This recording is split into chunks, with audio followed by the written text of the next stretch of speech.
Hello, everyone. My name is Momma Bonnie, and I'm so happy to see you here back at the burrow. And to all of our new friends, hello. It's so nice to meet you. How was your day? I hope it went well. And now that you're here, my day's gotten even better.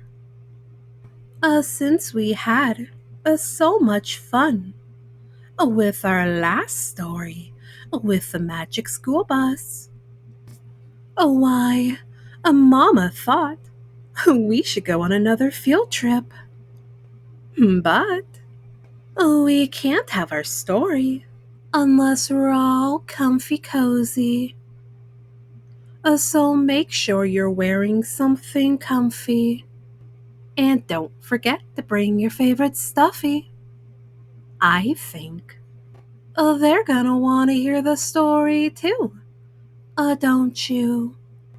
Oh, well then, are we all comfy? Let's get started. Shall we? Tonight's story is The Magic School Bus in The Haunted Museum, a book about sound.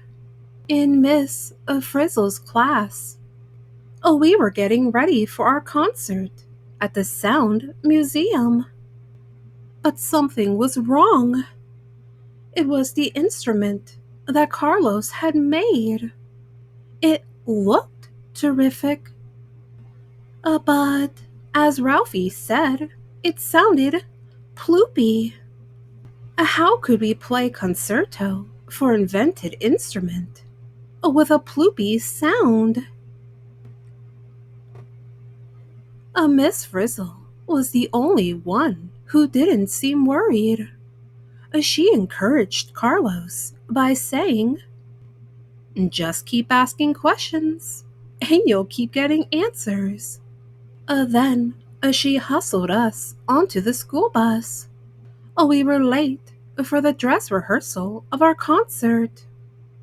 We had to get to the Sound Museum in a hurry. During the ride, Carlos worked on his instrument. "I don't think it's getting better," said Dorothy Ann. "He needs more time," agreed Tim. That's when the bus began to act strangely. This happens a lot when the Frizz is driving. "Are we there yet?" Suddenly, the bus overheated. "We're stuck," said Phoebe. "We'll miss the dress rehearsal," said Dorothy Ann. "I'll pull the bus," cried Miss Frizzle. "And you can push it." While we pushed, Carlos kept working. His instrument looked better and better. It sounded worse and worse. Meanwhile, we kept hearing all these spooky sounds. Then we heard a different sound. Miss Frizz called it a mellifluous. It was also coming from the old creepy house. We wanted to get back on the bus. But the Frizz cried, "Take chances, make mistakes." Then she rang the doorbell. Boy, did it sound off. Carlos heard the amazing sound too. "Listen to that. I need to find out what's making that sound," said Carlos. "I knew I should have stayed home today," Arnold said. When the door swung open, Carlos and Miss Frizzle walked right in. The rest of the class followed. "Hello," called Miss Frizzle. Hello! Her voice echoed back to us. And no one greeted us. The door swung shut, and it wouldn't open. We were stuck in the house. Here's a phone book, said Dorothy Ann. Maybe we can call for help. But when Dorothy Ann opened that book, it rang. The Frizz opened other books. We heard foghorns, roars, whispers, screams, and some crazy laughter. The books were filled with sounds. I wonder who lives here, said Keisha nervously. Then Miss Frizzle told us about the owner, Professor Cornelia C. Contralto. Cornelia was an eccentric collector of sounds, she explained. She disappeared about 100 years ago. We weren't surprised. Who would want to live in this house? Class, said the Frizz. This house is actually the Sound Museum. That did surprise us, especially since the museum was closed for the night, and we were in it. We have the whole place to ourselves, said Miss Frizzle. Great, said Carlos. Not everyone was so happy. Ralphie was worried about Professor Cornelia C. Contralto. I bet she's a ghost, he said. Maybe she's in the house seeking the perfect sound. This was an interesting thought. The house was full of surprising sounds. It was time for bed. The museum just happened to have enough kid-sized beds for everyone. We got way under the covers. Carlos was still thinking about his instrument. So far, nothing had improved it. Cornelia, if you're out there, will you help me make this thing sound right? He called. We heard that sound again. Someone or something had answered Carlos. He ran from the room to see what it was. We scrambled after Carlos. Before we could stop him, he had opened the door. And we were in a strange room. Every time we turned around, we saw something different. We ran from a jungle to the mountains. Miss Frizzle was there, yodeling. Her yodel bounced from one mountain to another. It was an echo. From there we tumbled into the giant room. It was full of gigantic musical instruments. Dorothy Ann pulled the string of a harp. The string moved back and forth and made a musical sound. Miss Frizzle said, that movement is a vibration. Keisha added, when the string stops vibrating, the sound stops. Carlos asked, are all sounds made by something vibrating? It didn't take long to find out. Tim and Phoebe played the drum by making it vibrate. Wanda rang the gong by making it vibrate. They not only heard the sound, they felt it too. Then Miss Frizzle rang a giant bell. The vibrations filled the room. Suddenly, the wall cracked open.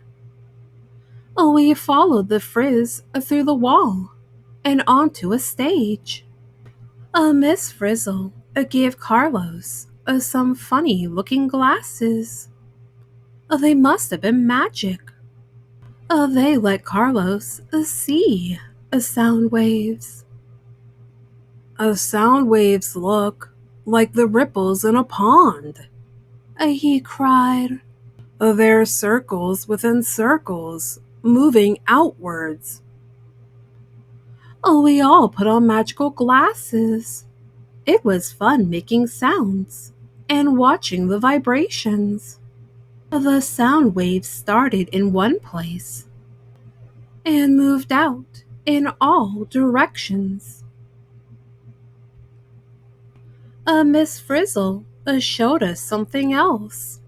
First, she sang a high note. The circles came out close together. Next, she sang a low note. The circles were farther apart. A class, said the Frizz. High sounds are made when something vibrates fast. Low sounds are made by something vibrating more slowly. Then Carlos got a really soundproof idea. It doesn't matter how my instrument looks. What matters is how it vibrates. He dashed back to the bedroom. His instrument was gone. We were nervous. We heard that amazing sound again. Then the lights went out. That sound is coming from the closet door, cried Dorothy Ann. Carlos opened the door and disappeared. He had fallen into a dungeon. That didn't bother the Frizz. She jumped right in too and shouted, "Follow me, kids." This seemed like an unsound idea. But she was our teacher. Soon, we were all down there together. The sound was bouncing off the walls of the long hallway. We followed the sound waves around the corner to the end of the hall. The sounds were coming through a door. Carlos opened it. Inside, we saw someone sitting at an organ. It was Cornelia C. Contralto the Third. The original Cornelia had been her great-grandmother.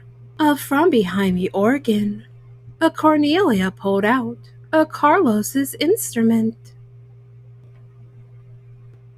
Carlos knew exactly what to do. He began to take things off the instrument. With so much stuff on it, the instrument can't vibrate the way it needs to, he explained.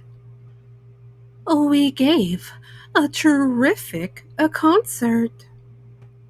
Everyone loved the amazing sounds from Carlos's invented instrument. Cornelia liked them so much. She asked for the instrument. She said no sound museum was complete without it. She was right. The end. Oh my, what a very fun museum that must be. Oh my, look at the time. It's getting late and we should go to sleep. So, get all snuggled up underneath your blanket. Hold your favorite stuffy, tight, tight, tight, so they know they are loved. Oh, and dream some wonderful dreams. And while you're having those wonderful dreams, I'll get our story ready for next time. How does that sound? And always remember, a Mama Bonnie loves you very, very much. Good night.